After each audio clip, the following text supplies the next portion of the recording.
نحمدہ ونصلی ونسلم علی رسولہ الکریم اما بعد فاعوذ باللہ من الشیطان الرجیم بسم اللہ الرحمن الرحیم۔ آج کے درس کے اندر سورہ فاتحہ کے ان ناموں کو ذکر کیا جائے گا جو مختلف احادیث مبارکہ کے اندر آئے ہیں، اور اس کے ساتھ ساتھ سورہ فاتحہ کی فضیلت کو بیان کیا جائے گا۔ اس کا ایک نام الفاتحہ ہے، اس لیے کہ قرآن پاک کی ابتدا اسی سورت کے ساتھ ہوتی ہے، اس لیے اس کو سورہ فاتحہ بھی کہا گیا۔ اس کو سورۃ الحمد بھی کہا گیا کہ اس سورت کی ابتدا الحمد کے لفظ کے ساتھ ہے۔ اسی طرح اس کو فاتحۃ الکتاب اور فاتحۃ القرآن بھی کہا گیا، اس لیے کہ کتاب اللہ اور قرآن کا آغاز اسی سورت کے ساتھ ہے۔ اس کو ام الکتاب بھی کہا گیا، اس لیے کہ تمام سابقہ آسمانی کتابوں کے مضامین اور خود قرآن پاک کے تمام مضامین کا خلاصہ اس سورت کے اندر بیان کیا گیا۔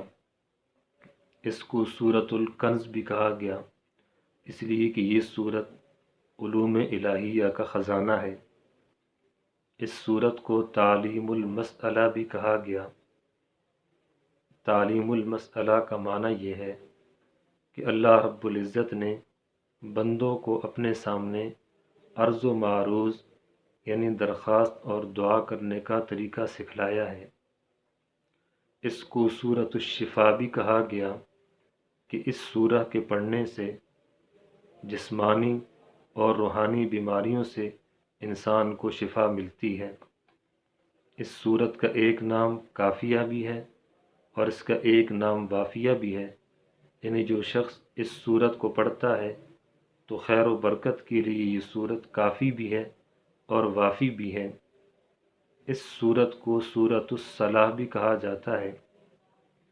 سورۃ الصلاۃ اس لیے کہ ہر نماز کی ہر رکعت کے اندر اس سورت کو پڑھا جاتا ہے، اور اس سورت کا ایک نام السبع المثانی ہے۔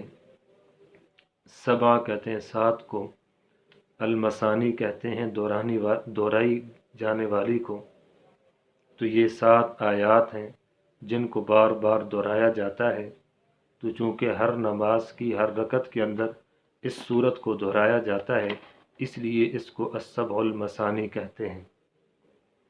احادیث مبارکہ کے اندر سورۃ الفاتحہ کی بہت زیادہ فضیلت آئی ہے، جیسا کہ اس کے ناموں سے بھی واضح ہے۔ ایک حدیث مبارکہ کے اندر جو مشکوٰۃ شریف کے اندر ذکر کی گئی کہ ایک فرشتے نے اللہ کے رسول صلی اللہ علیہ وسلم کے سامنے آ کر عرض کیا کہ اللہ کے رسول آپ کو مبارک ہو، اس لیے کہ اللہ کی طرف سے آپ کو 2 نور ایسے عطا کیے گئے جو اس سے پہلے کسی اور نبی کو نہیں عطا کیے گئے۔ وہ 2 نور سورۃ الفاتحہ اور سورۃ البقرہ ہیں۔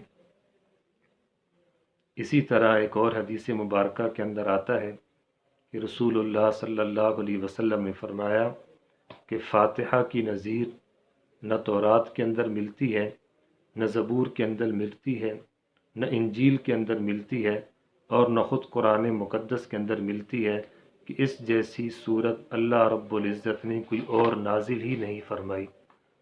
چنانچہ ابو سعد بن معلیٰ سے روایت ہے کہ رسول اللہ صلی اللہ علیہ وسلم نے مجھ سے فرمایا کہ دیکھو، میں تمہیں مسجد سے باہر جانے سے پہلے قرآن کی ایک اہم صورت کے بارے میں بتاؤں گا۔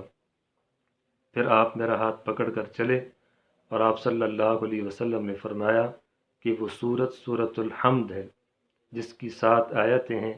وہ بہت ہی بڑا ورد ہے جو مجھ کو عطا ہوا ہے۔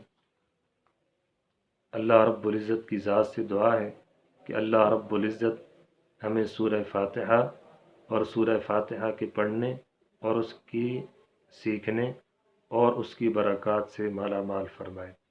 وآخر دعوانا الحمد للہ رب العالمین۔